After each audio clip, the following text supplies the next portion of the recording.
مبعوث فرماتا ہے تو اس کو بالکل کمپلیٹ، اس کو مکمل آداب، اطوار، اخلاق، کردار، صفات، جمال، کمال عطا فرماتا ہے، کسی میں کوئی کمی نہ رہ جائے، کوئی خامی نہ رہ جائے۔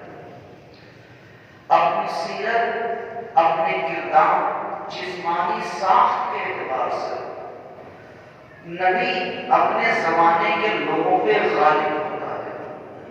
اللہ تبارک و تعالیٰ ہر کوالٹی جو اس زمانے میں ہوتی ہے، اعلیٰ سپریم کوالٹی اپنے انبیاء علیہ السلام میں وہ دیتا ہے اور اس طرح مبعوث فرماتا ہے۔ سپریم کوالٹی، ہائی کوالٹی تمام اعتبار سے عطا فرماتا ہے۔ اور رسول اللہ صلی اللہ علیہ وسلم نبی آخر الزمان، آپ جب سے دنیا میں تشریف لائے اور قیامت تک اب رسول اللہ صلی اللہ علیہ وسلم کے بعد کوئی نبی نہیں آئے گا، تو اللہ نے اپنے محبوب صلی اللہ علیہ وسلم کو ایسا کامل و اکمل بنا کر کے بھیجا، ویسا کامل و اکمل بنا کر پختہ کردار، سب سے اعلیٰ حسن و اخلاق اپنے محبوب صلی اللہ علیہ وسلم کو اللہ تبارک و تعالیٰ نے عطا فرمایا۔ رسول اللہ صلی اللہ علیہ وسلم کی ٹوٹل زندگی 63 سال، 40 سال میں اعلان نبوت رسول اللہ صلی اللہ علیہ وسلم کو عطا کی گئی، اور 40 سال کی ایج میچور ہو جاتی ہے، آدمی میں سنجیدگی آ جاتی ہے۔ 40 سال سے پہلے انسان کی زندگی میں میچورٹی، اس کے اندر حساسیت، ذمہ داری نہیں آتی، تو 40 سال اللہ تعالیٰ کی سنت تقریباً یہ رہی ہے کہ انبیاء علیہ السلام کو نبوت 40 سال میں عطا فرماتا۔ تو آپ صلی اللہ علیہ وسلم سرزمین مکہ کے اندر بھرپور زندگی گزاری، 40 سال کی زندگی گزاری، 40 سال کے بعد 23 سال نبوت کی زندگی کے، تو 40 سال سرزمین عرب پر بھرپور زندگی گزاری، اپنے حسن کے اخلاق کے ساتھ، اپنے کردار کے ساتھ، اپنے جمال و جلال کے ساتھ، تمام اعتبارات سے سرزمین عرب میں رسول اللہ صلی اللہ علیہ وسلم نے زندگی گزاری۔ اور سرزمین عرب کی حالت کیا تھی؟ دنیا کی تمام برائیوں کا مجموعہ، تمام برائیوں کا مجموعہ سرزمین عرب میں پایا جاتا ہے۔ شراب نوشی، سود خوری، زنا کاری، قمار بازی، لوٹا ماری، یہاں تک کہ 12 مہینے میں 4 مہینے حرم والے کہلاتے تھے، وہاں پر لوٹا ماری جب کچھ کار نہیں کرتے، اور ذرا ذرا سی بات پر صدیوں کی جھنڈے چھڑکایا کرتے تھے۔ ہر اعتبار سے اخلاقی گراوٹ جو بھی دنیا میں کہیں پہ بھی جو ہوتی، عرب کی سرزمین میں تمام پائی جاتی ہے۔ اور رسول اللہ صلی اللہ علیہ وسلم نے اس سرزمین کے اس پرآشوب ماحول کے اندر، اس پرفتن ماحول کے اندر، اس غلاظت زدہ ماحول کے اندر اپنی زندگی گزاری اور بھرپور زندگی گزاری، اپنا بچپنا بھی گزارا، چڑھتی ہوئی جوانی بھی گزاری، اور بالکل افنان شباب بھی آپ صلی اللہ علیہ وسلم نے گزارا۔ جب میجورٹی آئی، آپ صلی اللہ علیہ وسلم میں سنجیدگی آئی، 40 سال کی عمر میں اللہ تعالیٰ نے اعلان نبوت کیا، اور اس 40 سال کے عرصے میں رسول اللہ صلی اللہ علیہ وسلم کی زندگی ایسی بھرپور زندگی تھی، ایسی بھرپور غالب زندگی تھی کہ خود اہل ارض کو کہنا پڑا کہ آپ صادق ہیں، آپ صادق ہیں، آپ امین ہیں، آپ جیسا کوئی سچا نہیں، آپ جیسا کوئی امانت دار نہیں۔ یہ اپنے زبان سے صادق امین کے لقب سے آپ صلی اللہ علیہ وسلم کو سرزمین عرب میں نوازا جاتا ہے۔ اس طریقے سے آپ صلی اللہ علیہ وسلم نے زندگی گزاری۔ اس کے بعد جب 40 سال گزر گئے، 40 سال گزرنے کے بعد اعلان نبوت ہوئی، اللہ تعالیٰ نے اپنے محبوب صلی اللہ علیہ وسلم کو نبوت عطا فرمائی۔ اب ظاہر بات ہے عرب کے سماج سے، عرب کے رسم و رواج سے، اور سب سے بڑی بات عرب کے عقیدے سے ٹکراؤ تھا۔ سب سے بڑا ٹکراؤ یہ تھا کہ 365 معبودان باطل کی پوجا کرتے تھے، اب ان کو کیا کما کر کے ایک اللہ کی طرف چلنا ہے۔ یہ سب سے بڑی ان کو سب یہ لگا کہ ایک اللہ وحدہ لا شریک کی عبادت کرنی، یہ جو 300 سے زائد بدھ ہیں ان کو چھوڑنا، ان کو ریزہ کرنا، یہ بہت بڑا ٹکراؤ تھا۔ رسم و رواج سے ٹکراؤ تھا، سماج سے ٹکراؤ تھا۔ شراب جو حرام ہے اسے حلال، جو حلال سمجھتے تھے اسے حرام قرار دینا، زناکاری سے انہیں روکنا ہے۔ یہ تمام چیزیں اب اعلان نبوت کے بعد آپ صلی اللہ علیہ وسلم نے ان کو یہ تبلیغ فرمانی ہے۔ آپ صلی اللہ علیہ وسلم اس چیز کی اشاعت کرنی ہے۔ آپ صلی اللہ علیہ وسلم اب اس چیز کی تعلیم دینی ان لوگوں کو۔ اور ظاہر بات ہے جب کہا اے لوگوں مانو میں اللہ کا نبی ہوں اور اللہ کے سوا کوئی عبادت کے لائق نہیں، اب ذرا غور کیجیے۔ دعویٰ ہے اللہ کے سوا کوئی عبادت کے لائق نہیں، اور محمد صلی اللہ علیہ وسلم اللہ کا رسول، یہ دعویٰ دلیل مانگ رہے ہیں۔ اس پہ آپ کے پاس دلیل کیا ہے کہ اس بنیاد میں مانگ رہے ہیں کہ اللہ کے سوا کوئی عبادت کے لائق نہیں؟ دلیل چاہیے تھی، اب دلیل اللہ کا محبوب صلی اللہ علیہ وسلم جب دلیل دیتا ہے کہ وقت لبثت فیکم عمر من قبلہ افلا تعقلون، دلیل مانگتے ہو تو میں زندگی کا اکثر حصہ 40 سال گزار چکا ہوں، کیا تم اب بھی عقل نہیں رکھتے؟ ذرا غور سنو کیجیے کہ کیا دلیل میں اور آپ سمجھانے کے لیے بلا تشویش بلا تفصیل کہیں اس طریقے سے اپنی زندگی کو اتنے بڑے دعوے کے لیے پیش کر سکتے ہیں کہ لڑکپن، بچپنا، جوانی اب 40 سال کی اسٹیج پر قتل کر دیا، فرمایا اللہ کے سوا کوئی عبادت کے لائق نہیں اور میں اللہ کا نبی ہوں۔ دلیل میں فقط لبثت فیکم عمر من قبلہ افلا تعقلون، میں نے تم میں زندگی کا اکثر حصہ گزارا، کیا تم اب بھی عقل نہیں، اب بھی عقل نہیں کرتے؟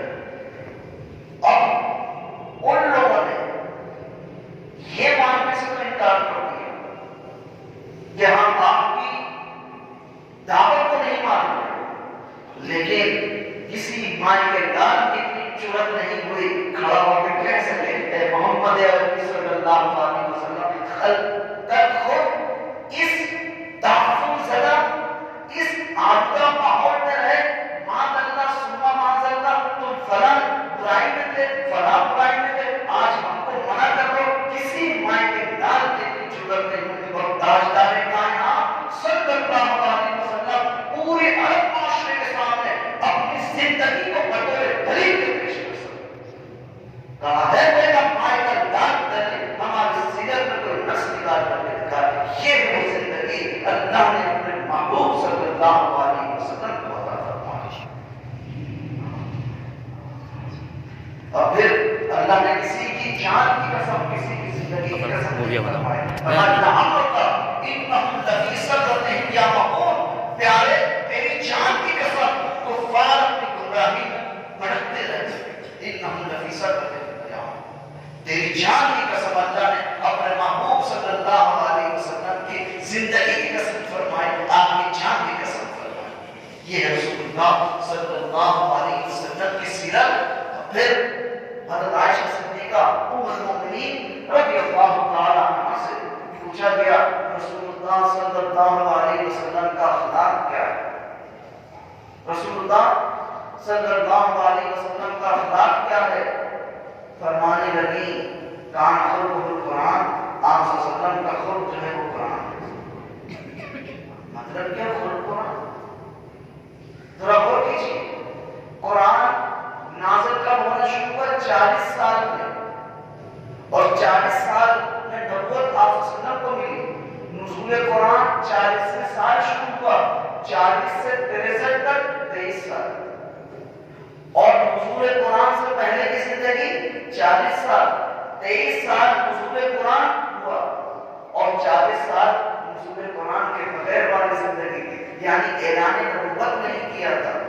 اور مطلب کیا ہو کہ آپ کا خود قرآن ہے، مطلب یہ ہے کہ لوگوں قرآن 40 سال تک جو میں نے اپنا اخلاق، اپنا کردار، اپنا عمل تم لوگوں کے سامنے پیش کیا، اب قرآن نازل ہو رہا ہے، ایک لمحہ بھی میرا قرآن کے خلاف نہیں ہوتا، ایک لمحہ بھی قرآن، جب قرآن نازل نہیں ہوا تھا اس وقت بھی اللہ نے اپنے محبوب صلی اللہ علیہ وسلم کی زندگی ایسی مکمل، ایسی پرفیکٹ، اس سے عقل ادا کی تھی کہ قرآن جب نازل ہونا شروع ہوا کسی نے یہ نہیں کہا، کسی کی جرأت یہ نہیں ہوئی اے محمد ربی کل تم خود یہ کرتے تھے آج ہمیں منع کر رہے ہیں، کل خود کرتے تھے آج ہمیں منع کر رہے ہیں، بلکہ قرآن نازل ہونے کے بعد کہہ رہے ہیں فقط لبثت فیکم عمرا من قبلہ افلتا۔ تو مطلب یہ ہوا آپ کا خود قرآن ہے، مطلب یہ ہے قرآن جو تعلیمات دے رہا ہے اس پہ عمل کرنا میری زندگی ہے، تو اس کا عمل جب قرآن کا نزول نہیں ہوا تھا اس سے پہلے بھی میرا اسی پہ عمل تھا اور نزول کے بعد بھی اسی پہ عمل تھا، میں کوئی عمل قرآن کے خلاف نہیں۔ یہ ہے کام خلق القرآن، آپ صلی اللہ علیہ وسلم کا خلق قرآن تھا۔ اب کیا ہوگا؟ اب تو تماشا دیکھیے، اب ان کو کوئی برائی نہیں کی کہ رسول اللہ صلی اللہ علیہ وسلم میں کوئی برائی، اللہ نے اسے بھرپور زندگی اپنے محبوب صلی اللہ علیہ وسلم کو عطا فرمائی، وہ سیرت و کردار کوئی نقص نہیں نکال سکتا تھا، کوئی عیب نہیں نکال سکتا تھا، ایسی بھرپور زندگی اپنے محبوب صلی اللہ علیہ وسلم کو عطا کی۔ اور ظاہر بات ہے عقیدے سے ٹکراؤ تھا، رسم و رواج سے ٹکراؤ تھا، سماج سے ٹکراؤ تھا۔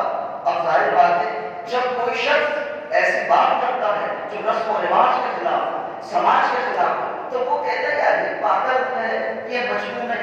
اس بنیاد پر اب اہل عرب جو ہے وہ معاذ اللہ ثم معاذ اللہ کہنے لگے ارے یہ بہتی باتیں کرتا ہے، یہ معاذ اللہ یہ تو کوئی پاگل ہے، یہ پاگل ہے، مجنون کہنے لگے۔ اب یہ بات کہتی ہے، حالانکہ اس سے پہلے خود صادق بھی کہتے تھے، خود امین بھی کہتے تھے۔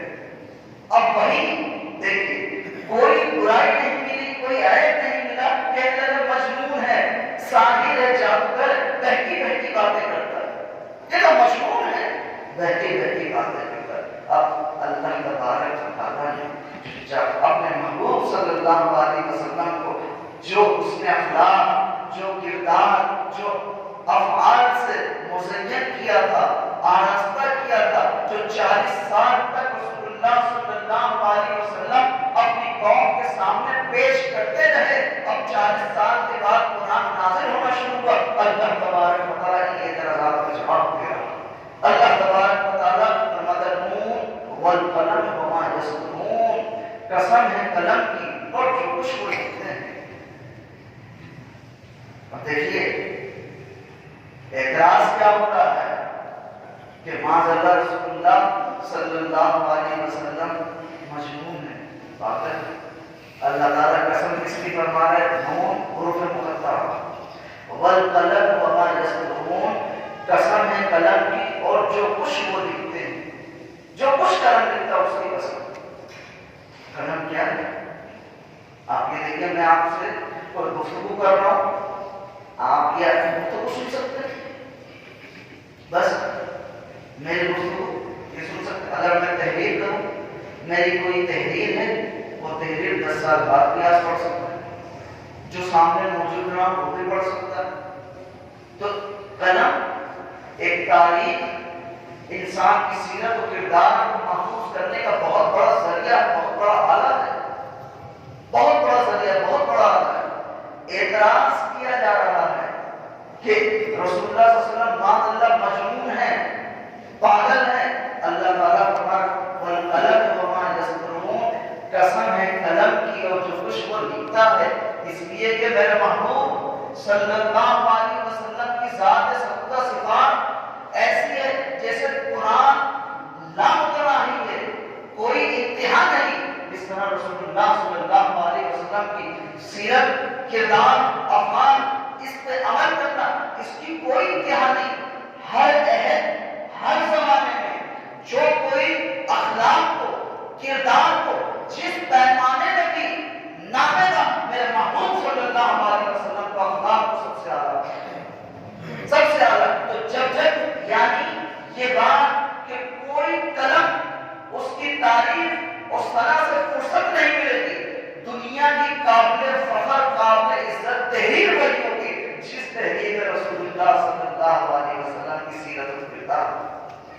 دنیا کا سب سے محبوب ترین ذکر وہ ہوگا جس ذکر میں محبوب صلی اللہ علیہ وسلم کا نام اس میں دھیان نہیں ہوگا۔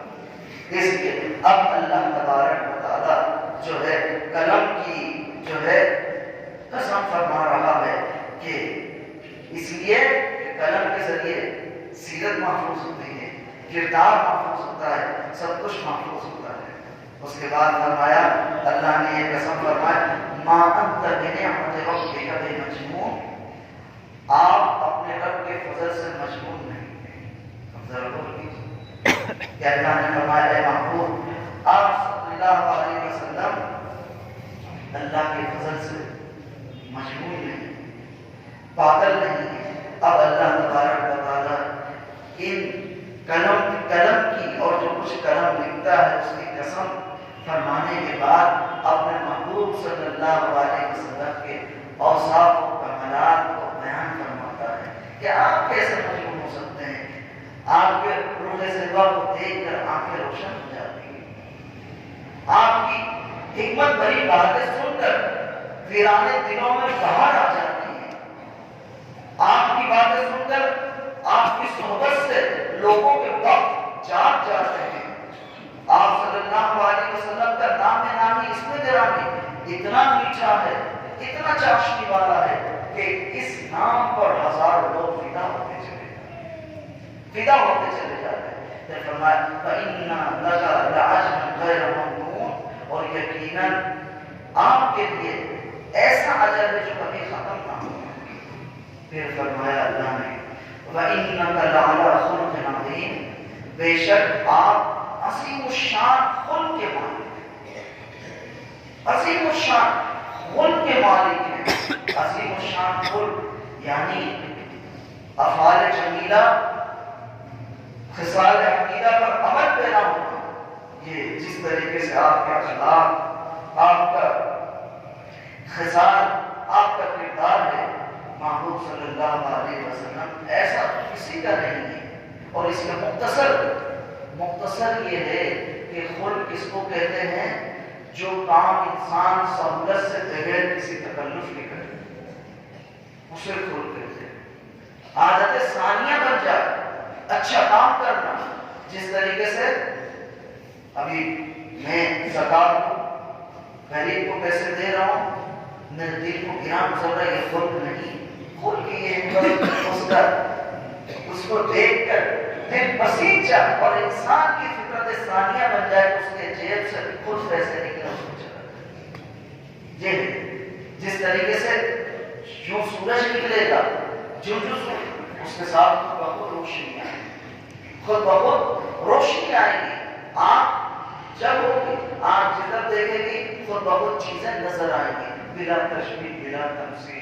یہ ہے خلق کے اچھے اعمال اس طریقے سے ہوتے ہیں، خود بخود انسان سے صادر ہوتے چلے جاتے ہیں آسانی کے ساتھ۔ اس لیے فرمایا کہ محبوب صلی اللہ علیہ وسلم وَإِنَّكَ لَعَلَىٰ خُلُقٍ عَظِيمٍ، تو عظیم الشان خلق کا مالک ہے، آپ عظیم الشان خلق کے مالک ہیں۔ اور یوں کہہ دیجیے کہ جو کچھ آپ صلی اللہ علیہ وسلم عمل کریں، جو کام کریں وہ حسن ہوتا ہے، جس کو آپ صلی اللہ علیہ وسلم نہ کریں، منع فرماتے وہ حسن نہیں ہوتا، وہ اچھا ہے۔ تو یہ اس شان کے مالک تھے رسول اللہ صلی اللہ علیہ وسلم۔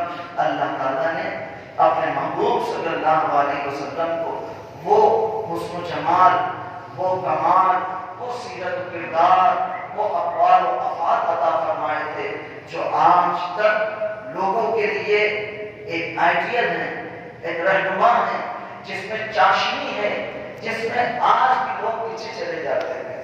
یہ وہ رسول اللہ صلی اللہ علیہ وسلم کا کردار تھا جس کی مدح سرائے خود رب العالمین فرما رہا ہے۔ اب یہ بات کرنی ہے، دیکھیے یہ بات آج ہمارے ہاں بڑا عجیب معاملہ ہو گیا۔ ہم یہ سمجھ لیتے ہیں کہ اللہ کا نبی ہماری طرح ہوتا ہے، جیسے ہم ہیں ویسے ہی ہوتے ہیں۔ ہر کوئی ایمان کے بغیر، ایمانی چاشنی کے بغیر، رسول اللہ صلی اللہ علیہ وسلم کی محبت سے سرشار ہوئے بغیر قلم اٹھا لیتا ہے، لکھنا شروع کر دیتا ہے۔ اللہ کے رسول صلی اللہ علیہ وسلم اس طریقے سے عام انسانوں کی طرح نہیں تھے، اس طریقے سے نہیں تھے، ورنہ آگے عرب کوئی عیب نکال دیتے کچھ نہ۔ اس ماحول میں اللہ کے محبوب صلی اللہ علیہ وسلم نے اپنے سیرت و کردار کو اپنایا اور اپنی سیرت کو بطور دلیل کے پیش کیا۔ اگر کوئی عیب ہوتا تو اس وقت تو نکالا۔ اب دیکھیں اس طرف دو کیٹیگری تھی، جنہوں نے مانا ایمان کی بنیاد پر رسول اللہ صلی اللہ علیہ وسلم کو، وہ صحابہ کرام رضی اللہ تعالیٰ عنہ تھے، وہ صحابہ کرام رضی اللہ تعالیٰ عنہ تھے، اور رسول اللہ صلی اللہ علیہ وسلم کو مانا۔ اور کس طرح مانا؟ ایمان لا کر، ایمان کے تعلق کی بنیاد پہ مانا، ایمان کے تعلق کی بنیاد پر، اور رسول اللہ صلی اللہ علیہ وسلم کے ہم نسل ہو کے مانا۔ دیکھیے اگر انبیاء علیہ السلام کی تاریخ پہ ہم نظر رکھنا ہے، یہودی موسیٰ علیہ السلام کو مانتے تھے، عیسیٰ علیہ السلام کا انکار کرتے تھے، اور اہل عرب حضرت ابراہیم علیہ السلام ہونے کے جانشین کے دعوے دار تھے، رسول اللہ صلی اللہ علیہ وسلم کا انکار کرتے ہیں۔ عیسائیوں نے حضرت عیسیٰ علیہ السلام کو مانا، رسول اللہ صلی اللہ علیہ وسلم کو ماننے سے انکار کرتے ہیں۔ تو اس طریقے سے اگر ہم تاریخ اٹھا کے دیکھیں، ہر قوم اپنے عصر حاضر کے نبی کا انکار کرتی ہے، طرح طرح کی اذیتیں دیتی ہے اور ماننے سے انکار کر دیتی ہے، لیکن جو جو وقت گزرتا چلا جاتا ہے، ٹائم گزرتا چلا جاتا ہے، اب وہ قوم اس نبی کو ماننے لگتی ہے۔ اب وہ نبی کو جب مانتی ہے، اس کے اندر قومیت کا عنصر غالب آ جاتا ہے، وہ قومی ہیروز کے طور پر مانتی ہے، اللہ کے نبی کے طور پر نہیں مانتی۔ یہ تشخص قائم ہو جاتا ہے۔ آپ صلی اللہ علیہ وسلم کی زندگی بھی تھی، ماننے والے بھی ہوئے، نہ ماننے والے بھی ہوئے، اور ماننے والے ابوبکر صدیق، عمر فاروق، عثمان غنی، حضرت علی مرتضیٰ رضی اللہ تعالیٰ، یہ لوگ دنیا کے ذہین ترین لوگ تھے، دانا لوگ تھے، اور انہوں نے بتایا کہ رسول اللہ صلی اللہ علیہ وسلم کو کس طرح ماننا چاہیے، آپ کا ادب کس طرح کرنا چاہیے، اور آپ کو ایمان کی حیثیت سے، اللہ کے رسول ہونے کی حیثیت سے ماننا چاہیے، اور ہر عیب سے مبرہ پاک اور منزہ ہو کر ماننا چاہیے، اس طرح نہیں کہ ہماری طرح، اس طرح نہیں۔ یہی وجہ ہے بے شمار مثالیں، بے شمار مثالیں ہیں کہ انہوں نے رسول اللہ صلی اللہ علیہ وسلم کو مانا۔ دیکھیے قریبی رشتہ داریاں تھیں، آپ صلی اللہ علیہ وسلم سے قریبی رشتہ داریاں تھیں، لیکن کسی نے رشتہ داری کا ناطہ نہیں چھوڑا، اللہ کے رسول صلی اللہ علیہ وسلم کا ناطہ چھوڑا۔ ازواج مطہرات کے بظاہر شوہر رکھتے، لیکن یا رسول اللہ، یا رسول اللہ، حضرت ابوبکر صدیق، عمر فاروق رضی اللہ تعالیٰ رشتے میں سسر رکھتے، مگر یا رسول اللہ، اے نبی، یا نبی اللہ، اے اللہ کے رسول۔ یہ رشتہ انہوں نے، وہ کیونکہ رشتہ داری اپنی طرف سب سے بڑا جو رشتہ رسول اللہ صلی اللہ علیہ وسلم سے، وہ ایمان کا رشتہ ہے، وہ ایمان کا رشتہ ہونا تھا۔ جب بھی تو حضرت عباس رضی اللہ تعالیٰ عنہ سے رسول اللہ صلی اللہ علیہ وسلم نے ایک دن دریافت کیا، بڑا کون ہے؟ تو کیا ادب کا کیا پاس رکھا، عرض کیا رسول اللہ صلی اللہ علیہ وسلم، دنیا میں تو میں پہلے آ گیا، بڑے تو آپ ہیں، دنیا میں میں پہلے آ گیا۔ تو یہ سب چیزیں ہیں۔ تو آج یہ کہنے کا مدعا یہ ہے، مقصد یہ ہے کہ رسول اللہ صلی اللہ علیہ وسلم کو صحابہ کرام نے کیسے مانا؟ دنیا کی تاریخ میں کبھی نہیں دیکھا کہ رسول اللہ صلی اللہ علیہ وسلم کے اصحاب آپ صلی اللہ علیہ وسلم کے دائیں بائیں یوں چل رہتے تھے. آپ صلی اللہ علیہ وسلم اگر کہیں چلے جاتے تو پریشان ہو جاتے, غمگین ہو جاتے اور رسول اللہ صلی اللہ علیہ وسلم کو تلاش کرنے نکل جاتے تھے. ہم اگر آپ صلی اللہ علیہ وسلم کو جیتے جانتے آپ صلی اللہ علیہ وسلم کی طرف دھیان لگا ہوتا تھا. آپ صلی اللہ علیہ وسلم نے پوچھا غزوہ بدر کے لیے کہ بتاؤ, انصار نے طرف اشارہ کیا, ساتھ لوگ تھے. ایک صحابی کا یا رسول اللہ صلی اللہ علیہ وسلم اگر آپ عدن تک جانے کو کہیں گے ساتھ میں, ہم عدن تک ساتھ جائیں گے. پوچھا ساتھ لوگ ہیں؟ آپ فرمایا یا رسول اللہ صلی اللہ علیہ وسلم ہم قوم موسیٰ نہیں ہیں, ہم قوم موسیٰ نہیں. آپ کے دائیں, آپ کے بائیں, آگے پیچھے ہم اپنی جانوں کے نذرانے پیش کر دیں گے. آپ سمندر میں کہیں گے کود جائیں, سمندر ایسے اصحاب کی تاریخ انہوں نے بتا دیا کہ رسول اللہ صلی اللہ علیہ وسلم سے جو تعلق ہونا چاہیے وہ ایمان کا تعلق ہونا چاہیے, وہ عشق و محبت کا تعلق ہونا چاہیے. یہی تعلق سب سے مقدم ہے, سب سے اعلیٰ, سب سے رفع, سب سے اعلیٰ, سب سے رفع ہے, یہی ہونا چاہیے. اب لہذا اب یہ کسی کے شان, کسی کو یہ زیبا نہیں دیتا کہ آپ صلی اللہ علیہ وسلم کے شان میں گستاخی کرے. آپ صلی اللہ علیہ وسلم پہ اس طریقے سے قلم اٹھائے جس پر تلبیس کا پہلو نظر آئے.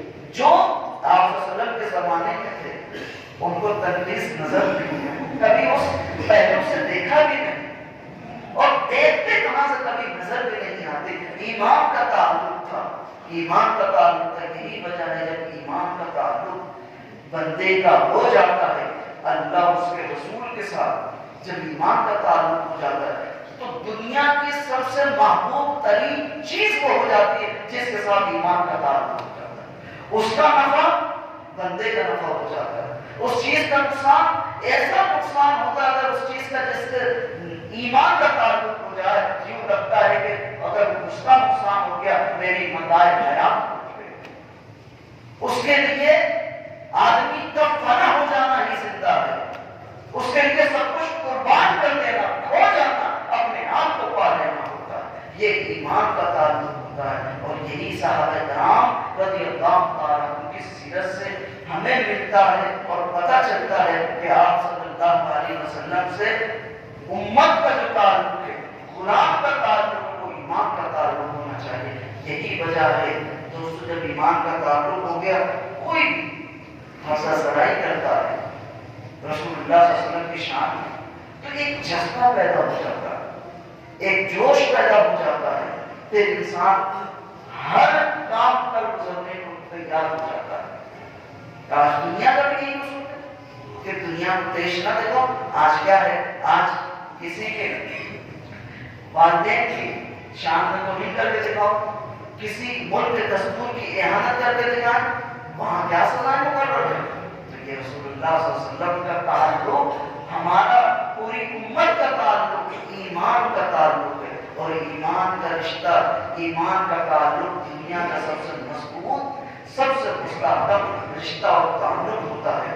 یہی وجہ ہے کہ اب کوئی بھی شخص, دیکھیے کوئی بھی شخص اگر اس قسم کی کوئی لٹریچر لکھے گا, کوئی فلم لکھے گا, یہ امت محمدیہ صلی اللہ علیہ وسلم کو برداشت نہیں. یہ تصور غلط ہے کسی مقصد کے تحت, نہیں, یہ ایمان کا تعلق, ایمان کا تعلق ہے. اس کے لیے ایک ریفرنس قدرت اللہ شاہ ہمارے ریفرنس بھی تھے, سیکرٹری بھی گزرے ہیں, حکیم خان تھے, ڈپٹی کمشنر بھی رہ چکے ہیں تقسیم مہینے سے پہلے.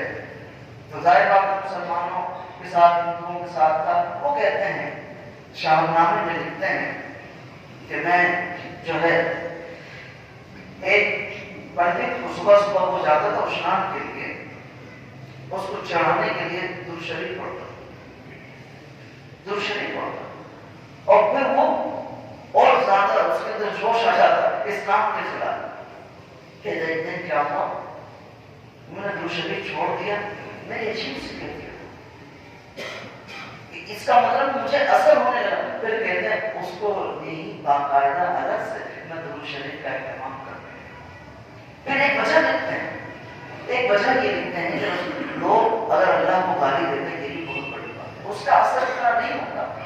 لیکن اللہ کے نبی صلی اللہ علیہ وسلم کو جب گالی دیتے تو اس کا اثر کیوں ہوتا ہے؟ کہ اس لیے کہ رسول اللہ صلی اللہ علیہ وسلم انسانوں میں سے افضل البشر، ہم میں سے اللہ تعالیٰ نے بطور احسان کے مقبوض فرمایا، اس لیے ان کی بات برداشت نہیں ہوتی۔ آج دنیا میں بہت سی ایسی باتیں بات ہوتی ہیں۔ ہولوکاسٹ دیکھیے، ایک حقیقت ہے کہ ہٹلر نے یہودیوں کو مار مار کے ایک پورے طریقے سے نکالا اور ان کو محدود کر دیا تھا۔ ایک پوری تاریخی حقیقت ہے، لیکن ہم اور آپ اس پر کوئی رد پوشائی نہیں کر سکتے۔ آپ قوم مغرب کے اندر یورپ میں نہیں کر سکتے کہ بھائی اس پر پابندی، کسی کی دل آزاری ہوگی، اور یہاں رسول اللہ صلی اللہ علیہ وسلم کی بھی دل آزاری ہوگی۔ تو بھائی ایسے کہنے کا مقصد یہ ہے ایسے چیزوں کا بائیکاٹ کیا جائے، نہ دیکھی جائے۔ میں آپ سے یہاں اتنی بات کروں گا، کوئی بھی فلم، کوئی بھی مووی بنتی ہے اسلامی تاریخ پر، برائے مہربانی سے نہ دیکھیں، بھلے ٹھیک ہے، اس لیے کہ ہمارے پاس کتابوں کا اتنا مستند معیار ہے، ہم ان چیزوں کی ضرورت نہیں۔ دیکھ اس کا سب سے بڑا نقصان کیا ہوتا ہے؟ ظاہر بات ہے، کوئی صحابی رسول ہو یا کسی نبی کی کوئی مووی بنائے گا، ہم اس کو دیکھیں، ٹھیک ہے، بظاہر ہم نے کسی اللہ کے نبی کو یا کسی جو ہے صحابی کو دیکھا نہیں، لیکن وہ مقدس ہستی ہے۔ اب جس نے اس کا رول پلے کیا، جس نے ایکٹنگ کی، جب بھی ہم پڑھیں گے اس کا تصور ہمارے ذہن میں، اس کا تصور، تو بالکل اس چیز کا بائیکاٹ کریں، ورنہ ہم تو وہ ہیں ایمان کا تعلق ہم سے۔ جب ہمارے پاس کوئی مووی، کوئی فلم، کوئی ٹیلی ویژن پہ نہیں تھا، اس وقت رسول اللہ صلی اللہ علیہ وسلم کے غلام اپنے آقا کا ایمان کے تعلق کی بنیاد پر دیدار کر لیا کرتے تھے۔ اس وقت جب کچھ نہیں تھا، علامہ صفی الدین بوسری علیہ الرحمہ کو جب فالج ہوا تو مولا صلی وسلم دائما ابدا علی حبیبک خیر الخلق کلہم فالج ادا ہوا۔ عشق و محبت میں ڈوب کر ایمان کا تعلق مستحکم تھا، اتنا مستحکم تھا، جب عشق میں ڈوب کر رسول اللہ صلی اللہ علیہ وسلم کی شان میں قصیدہ بردہ شریف تھا، رسول اللہ صلی اللہ علیہ وسلم خواب میں آئے اور چادر عطا کر کے گئے اور آپ کا فالج کا مرض دور ہو گیا۔ تو یہ ہم وہ لوگ نہیں ہیں، یہ بارہ علامہ جلال الدین سیوطی علیہ رحمہ، وہ بارہ رسول اللہ صلی اللہ علیہ وسلم کا دیدار ہوا۔ تو یہ ہم اس چیز کے نہیں، یہ تو ہمیں استاد بنا رہی ہے۔ کوئی ٹیلی ویژن پہ اس قسم کی بھلے صحیح فلم ہے، اس کا بائیکاٹ کیا جائے، اس کو نہ دیکھا جائے۔ ہمیں اس کی ضرورت ہے۔ ہمارے اسلاف نے، ہمارے علماء نے 1400 سال لٹریچر عشق و محبت میں اتنا ڈوب کر لکھ دیا ہے کہ اگر انسان اپنے ایمان کے صحیح مستحکم کے ساتھ عشق محبت میں ڈوب کر ان کتابوں کا مطالعہ کرے گا، اللہ تبارک و تعالیٰ اپنے محبوب صلی اللہ علیہ وسلم کا دیدار فرمائے۔ شفا کے بارے میں مجمع میں بڑے علماء نے لکھا کہ اگر اس کو باقاعدگی سے مطالعہ کیا جائے، رسول اللہ صلی اللہ علیہ وسلم کا دیدار ہوگا۔ یہ سب چیزیں تو ماضی قریب میں ہمارے پاس بہت دو بڑے بزرگ، ایک پیر میرا علی شاہ صاحب اور دوسرا امام اہل سنت، انہوں نے کتنے میرے ماں اجمل کا ماں آسن کا کتنے میرے علی کتنے تیری سنا اور مصطفیٰ کیا کتنے جا پڑے رسول اللہ صلی اللہ علیہ وسلم کا دیدار۔ یہ سورہ نارضان پڑھتے ہیں، تیرے دل میں بہار پڑھتے ہیں، کوئی تیری بات کیوں پوچھے گا، تجھ سے کتے ہزار رسول اللہ صلی اللہ علیہ وسلم کا دیدار ہو جاتا۔ تو بھائی ہم سب کا یہ سب کام ہم فلموں کے محتاج نہیں ہے کہ ہر اس فلم کا بائیکاٹ کیا جائے گا، یہ ہمیں استاد بنا ہمارے ایمان کے تعلق کو کمزور کر رہی ہے۔ ہمارے ایمان کا تعلق اپنے آقا سے اتنا مستحکم ہے کہ اگر اس کو صحیح نہج پر استعمال کیا جائے تو آج کے رسول اللہ صلی اللہ علیہ وسلم کا دیدار ہو سکتا ہے۔ تو زندہ ہے واللہ میری چشم آدم سے چھپ جانے والا دل کے آئینے میں ہے تصویر یار جب ذرا گردن جھکائی دے۔ تو یہ وہ ہے، ہم وہ قوم ہے، وہ ہم زندہ و جاوید قوم ہے، ہم زندہ قوم ہے، اس لیے کہ اللہ کا نبی صلی اللہ علیہ وسلم زندہ ہے تو ہم بھی زندہ ہیں۔ ہم حکومت غزوۃ خزرہ ہمارا مرکز ہے، تو آج ہمیں اس کی ضرورت نہیں ہے، اس کی ضرورت ایسے شیخ احمد کبیر رفاعی علیہ الرحمن ایسے سلام رسول اللہ صلی اللہ علیہ وسلم کی بارگاہ میں کیا، دست مبارک کا رحمت سے پاتا۔ تو یہ چیزیں ہیں، ان سب چیزوں کا بائیکاٹ کریں، بالکل دیکھنے کے لیے بھی نہ کریں، دیکھنے کے لیے اگر اس کو دیکھیں گے تو اس طریقے سے یہ بھی ٹھیک نہیں ہے۔ تو خدا را اس کا ساتھ میں یہ ایمان کا مسئلہ ہے، رسول اللہ صلی اللہ علیہ وسلم کے ناموس کا مسئلہ ہے، ہر اس چیز کو بائیکاٹ کیا جائے جو اس سے ٹکرائے گا۔ اور یہ پاکستان، ہم تو رسول اللہ صلی اللہ علیہ وسلم کا صدقہ چاہتے ہیں، ہم اس کا صدقہ قرآن کا، اللہ کے محبوب صلی اللہ علیہ وسلم کا صدقہ تھا، وگرنہ اپنے اڑوس پڑوس نظر ڈال کے دیکھو مسلمانوں کی کیا حالت ہو رہی ہے۔ وآخر دعوانا الحمدللہ رب العالمین۔